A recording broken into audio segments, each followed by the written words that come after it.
এটা সংক্ষেপে কাজ তৈরি করতেছেন? এটা হলো হুক্কা তৈরি করতেছি ভাই। নিচেরটা নারকেল। কয়েক শতাব্দীর ঐতিহ্য বহনকারী শিল্প হল হুক্কা। মুঘল সম্রাট ইরফান শায়েক বা পারস্যের সাফাভি রাজবংশ এই হুক্কার আবিষ্কারক হিসেবে দাবি করা হয়। তৎকালীন সময়ে ভারতবর্ষের হাত ধরে হুক্কা শিল্পের জনপ্রিয়তা সব জায়গায় ছড়িয়ে পড়ে। কালের বিবর্তনে জনপ্রিয় এই শিল্পটি আজ বিলুপ্তির পথে। গোপালগঞ্জ গাগর বাজারের হেমায়েতুল্লাহ দীর্ঘ ২৫ বছর ধরে তার বাপদাদার ঐতিহ্যবাহী পেশাকে আগলে রেখেছেন এখনও। এই যেমন ২০-২৫ বছর, আমার ২০ বছরের বেশি হবে।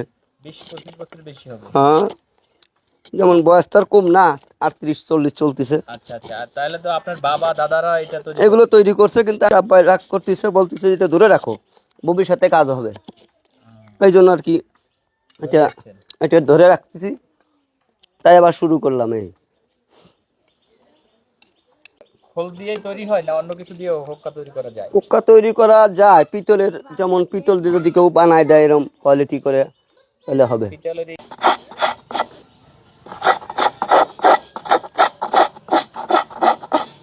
পরিষ্কার করতে হবে, উপরের এটা পরিষ্কার করবেন, ময়লাটা। হ্যাঁ হ্যাঁ। আচ্ছা,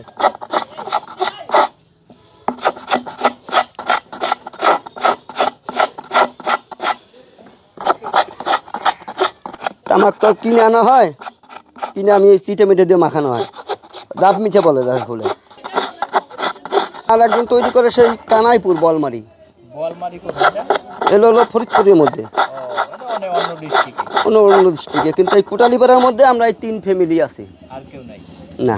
কিন্তু এটা চাষা হয়ে গেছে, যে এটা কমপ্লিট। এখন এটা লাগানো হবে, এটা মুখ সমান করতে হবে। এটা মাছের চামড়া। এটা মাছের চামড়া। হ্যাঁ, এটার কাজ কি? এটা হলো মুখটা সমান করা। মুখটাকে সমান করবে। হ্যাঁ, এই যে মুখটা সমান পরিপূর্ণ হয়ে গেল। একদম মুখটা এই কাঠের কি করতেছেন? এটা যে ময়লা আছে নাকি ভিতরে, তাই এটা ক্লিয়ার করতেছি, যে ফুটোটা। ফুটোটাকে ক্লিয়ার করতেছেন। হ্যাঁ,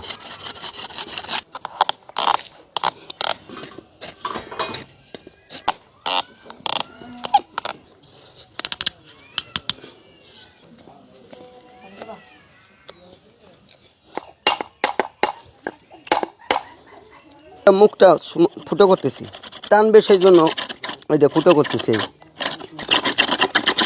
এখান থেকে টানবে, আচ্ছা, এটা পুরোটা ক্লিয়ার ফুটো।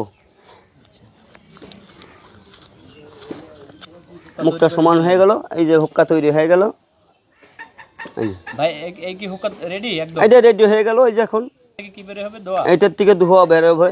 এখানে আগুন রাখা হবে, এই যে পানি, এর মধ্যে পানি রাখতে পারলি, এই যে পানি দিয়ে এটাকে ফুল করতে হবে। হ্যাঁ হ্যাঁ। এই কি দিতেছেন? এটা তো তামাক। এই তামাক এই জায়গায় রেখে এটা দিলাম ছোপা, নারকেলের ছোপা। নারকেলের ছোপা। আচ্ছা, এটা আগুন ধরবে? এটা আগুন ধরবে। আচ্ছা,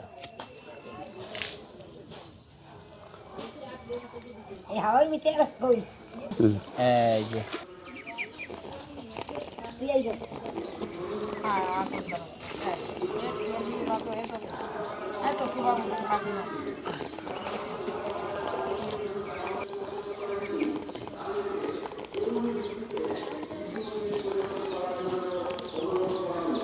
এটা সংক্ষেপে কাজ, মনে করে যে অনেক ব্যবধান না, অনেক না।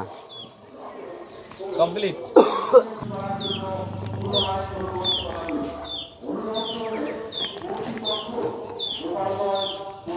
এখন ক্ষতি নেই ভাই। হুক্কা বিক্রি করি, কলকি বিক্রি করি, তামাক বিক্রি করি, এই যে বিন্দুবনি, এগুলো জিলাপি রাইসে বানানো হয় কাটিয়ে। এর মধ্যে জিলাপি কি করে? জিলাপির ময়দা মানে বানায়, জিলাপি বানানোর জন্য। জিলাপি বানায়? হ্যাঁ হ্যাঁ হ্যাঁ। আচ্ছা, এটা আপনি কত বছর ধরে এই পেশাটার সাথে জড়িত? এটা মেলা দিন ধরে, আমার ছোটবেলার থেকে আমার আব্বা করতো, আমার দাদাই করতো। আপনি ওই পেশাটা ধরে আমি এটা সেটা ধরে রাখছি। তৈরি করাটা যে এই যে তৈরি করা। আচ্ছা, এই হুক্কা আপনারা একটা কত বিক্রি করেন ভাই? 300 টাকা, 250 টাকা, 200 টাকা, মানে এটা বিভিন্ন রকমের সাইজ আছে। 500 টাকা, ছোট বড় মাল আছে তো। যেমন এগুলো বিক্রি করতে হলে 500-400 টাকা এরকম বিক্রি হবে। এর দাম হবে 200 টাকা। ছোট 300-350 টাকা এটার দাম আসবে। এরকম ছোট এগুলো এরকম 600 টাকা, 500 টাকা পড়বে। এটার দাম কত আসবে? এরকম 500-550। 550। এটা কি একটু ভালো মানে?